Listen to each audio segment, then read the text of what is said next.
এই মাছগুলোকে ভেজে নিব, তারপর খেসারি দিয়ে বেগুন দিয়ে রান্না করব। তেল গরম দিয়ে দিয়েছি, মাছগুলো দিয়ে দিব এখন। আমার চিংড়ি বিচিগুলা ডিপ ফ্রিজে ছিল, আমি ডিপ ফ্রিজে রেখে দিয়েছি একটু হালকা সিদ্ধ করে। মাছগুলোকে এখন আমি উল্টিয়ে নিব। মাছগুলো একটু হয়ে গিয়েছে।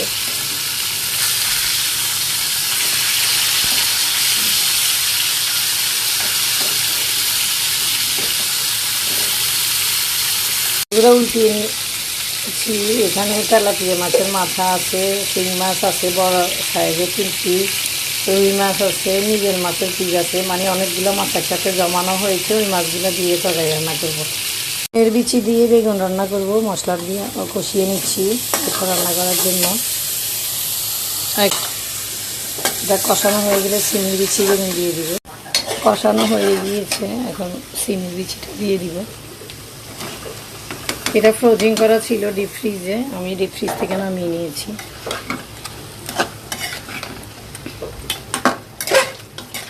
এর বিচিগুলো কষানো হয়েছে, বলক আসতেছে।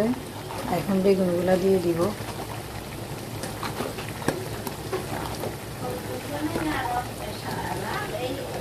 বেগুনগুলো দিয়ে টমেটো দিয়ে দিব এখন।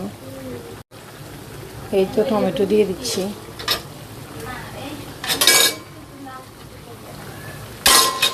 নেড়ে ছেড়ে দিব। কষানো হলে মাছগুলো উপর দিয়ে দিব।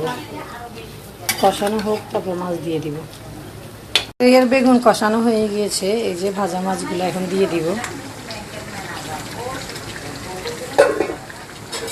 এই যে কষানো মাছগুলো সহ কষানো হলে তারপর রান্নার ঝোল দিয়ে দিব। এই যে বেগুন আর মাছ কষানো হয়ে গিয়েছে, এখন একটু রান্নার ঝোল দিয়ে দিব অল্প করে। আমি তো সবসময় রান্নার ঝোল তরকারিতে অল্প করেই দিই, বেশি দিই না, কারণ ভালোভাবে কষালে রান্নার ঝোল বেশি দিতে হয় না, অল্প দিলেও হয়ে যায়। মিশালি মাছ রান্না করব। এখানে জাগুর মাছ আছে, শিং মাছ আছে, কই মাছ আছে। পাশের চুলা তেল গরম দিয়ে দিয়েছি। মাছগুলোকে একদম হালকা করে ভেজে নেব। এই যে দিয়ে দিচ্ছি। ওই পিঠ হয়ে গিয়েছে, এখন একটা করে উঠিয়ে নেব। একদম হালকা করে ভাজবো, যেহেতু দেশি মাছ হালকা ভাজলে ভালো লাগবে।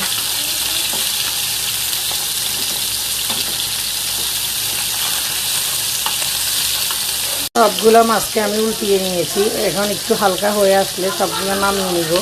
আরও একবার দেওয়া যাবে পাইখানে, এতগুলাই আছে। এই যে ওইগুলো উঠিয়ে নেওয়ার পরে বাকিগুলো আবার দিয়ে দিব, তারপর রান্না করব।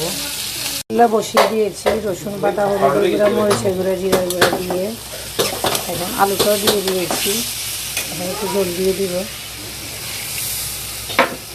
কষানো হলে মাছটা দিয়ে দিব।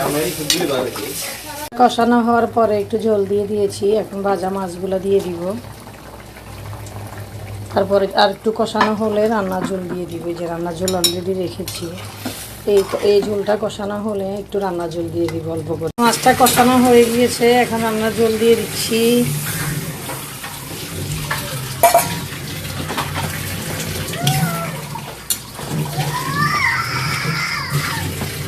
এই যে হয়ে আসলে ধনিয়া পাতা দিব।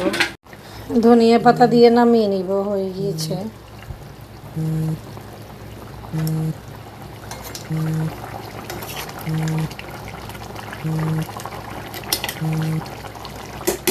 ফাইনালি